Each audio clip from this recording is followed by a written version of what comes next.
Hello, Stay Married Movement family. This is Chris Davis, and today we're going to be talking about 8 steps for you to be able to stay married for life. Today we're still on step number 3, and that is protect your covenant.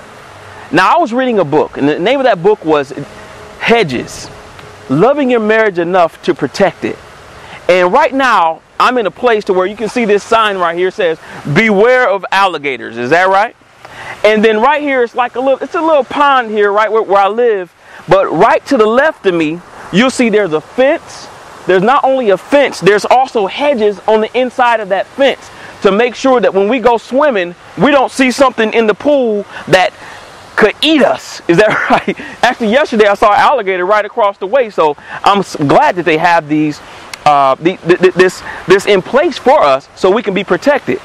But how about you? How about your marriage? And that's what the book by Jerry B. Jenkins is talking about. What's protecting your marriage? What type of hedges do you have in place that can keep the alligators or keep the things or the people that don't need to be involved in your marriage in your marriage? I'll give you guys an example of, in my life, a hedge that we have. And normally hedges, and I'll just be honest, hedges are based around weaknesses that you have or just wisdom, so that you can protect the covenant that you have with your spouse and have with God. So the first hedge that we have is this. We make sure that on social media, because I mean we're on Facebook, we're on LinkedIn, we're on all these different places. On social media, one of my hedges is I am not going to befriend somebody that I have absolutely no business befriending, who I've had a past with. Why? Because I'm in a covenant now. You see this? I'm in a covenant now. And I want to protect my covenant. And it may seem very elementary, it may seem very innocent, but you know what? That's what happens when the enemy comes in and he tries to put a foothold in your way so that it can become a stronghold one day. So make sure that you take the innocent things and look at them as how serious they can become if you just let them get out of hand. Also, the second hedge that I'll share with you guys about is a weakness that I've had in the past. So they don't go away, you guys. You can grow, but guess what? Sometimes weaknesses, they don't go away, so you have to put things around them, a hedge around them to protect your covenant, as you see behind me. Another weakness I should say I have is, at times, I can catch my eyes wandering. Why? Because God has made some beautiful women on earth. Is that right?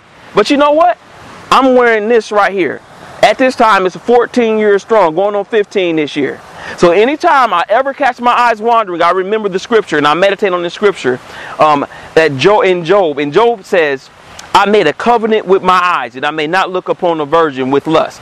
I also, after I say that scripture, I have another scripture in Philippians, and that one is think on these things that are right, that are true, that are lovely, that are worthy of praise. That is of none of them. And then the last thing I do is I know I have my ring on, so guess what, fellas? Kiss your ring. Think about your wife. Another hedge you can put in place, actually strengthen that hedge, is have a picture of your wife on your phone. Make sure that she's the picture. Have a special ringtone for your wife. Think about it. Have pictures up. And actually, one thing that Jerry mentioned was one of the stories. I thought this was phenomenal. What one guy does is he carries pictures with him because he travels. I travel for work. He travels for work. And he was on the plane. He was sitting next to a very attractive woman. And guess what? Their conversation got started. He pulled out his picture of his family. That's hedges, guys. That's hedges. And so step 1, you guys, today, in order to protect your marriage from the gators that could try to come in and eat your marriage alive and destroy your covenant, make sure that step 1, that you recognize your weaknesses. And then step 2, sit down with your spouse and come up with hedges that work for you both. This has been Chris Davis. And if you want to connect with us with the Stay Married Movement, go out to Facebook. Connect with us on Facebook, and that is Stay Married Movement, and you have a page as well as a group, so join both of them.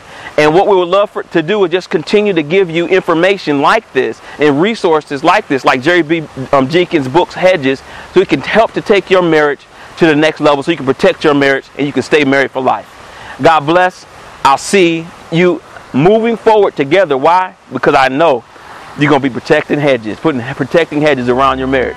Talk to you soon.